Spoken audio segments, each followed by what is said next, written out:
There's free money sitting in an account with your name on it. Most Canadians never claim it. I'm talking thousands of dollars a year that Ottawa is literally waiting to hand you through accounts that didn't exist when your parents were figuring this out.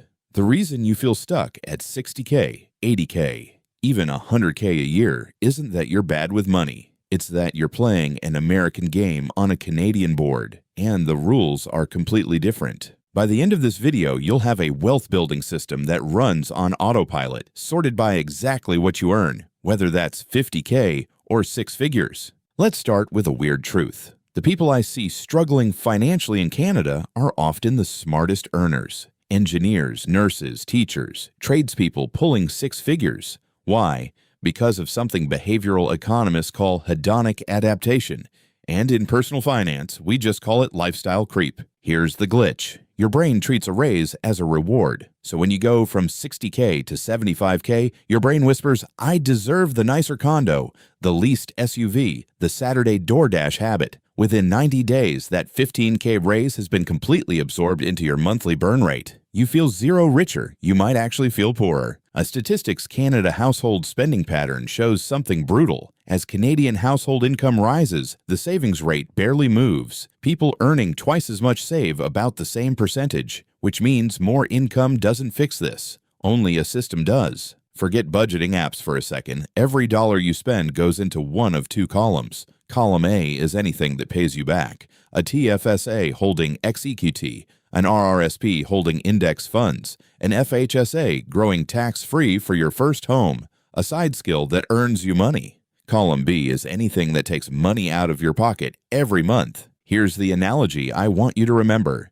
Your finances are like a bathtub. Income is the tap. Liabilities are the drain. Most Canadians try to fix their finances by turning up the tap. Work overtime, get a second job, ask for a raise. But if the drain is wide open, the water level never rises. Quick test. Pull up your last bank statement right now. Highlight every recurring charge. Put a check mark next to anything that pays you back. I'd bet money there's more red ink than green. This is where Canada actually beats the US. We have better tax-sheltered accounts than Americans do. Most people just use them wrong. Here's the priority order. Memorize this. Tier 1. Employer RESP match. If your job matches 3% to 5% of your salary into an RRSP and you're not taking it, you are turning down a guaranteed 100% return. Nothing else in finance offers that. Tier 2. FHSA. The First Home Savings Account. If you've never owned a home, this is the most overpowered account Canada has ever created.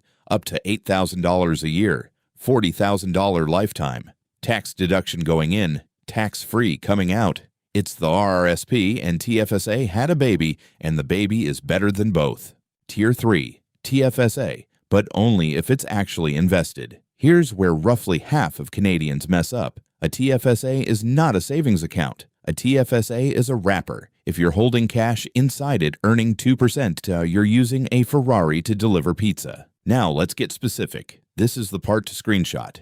If you earn around $50,000, your tax bracket is moderate, so RRSP deductions don't save you a ton yet. Your weapons are the FHSA and the TFSA. Aim for $200 a month into the FHSA if home ownership is a goal, and $100 into a TFSA invested in a broad index ETF. Also, and this is critical, and file your taxes even if you owe nothing. The GST-HST credit and Canada Workers Benefit can put $1,200 to $2,400 back in your pocket. If you earn around $75,000, you're now in a bracket where RRSP contributions start really paying off. Take the employer match, max the FHSA, contribute steady to the TFSA, and use the RRSP to chip your taxable income down. If you have kids, the Canada Education Savings Grant gives you a 20% match on RESP contributions. That's a guaranteed 20% return on the first $12,500 per child per year. If you earn $100,000 or more, now you've got real firepower. Max all three accounts. That's roughly $40K pluses of tax-sheltered room a year combined. Once you've maxed registered accounts, you can look at advanced moves like the Smith maneuver, where you essentially make your mortgage interest tax deductible by converting it into an investment loan. Here's the secret nobody tells you. Willpower has nothing to do with wealth building. Systems do.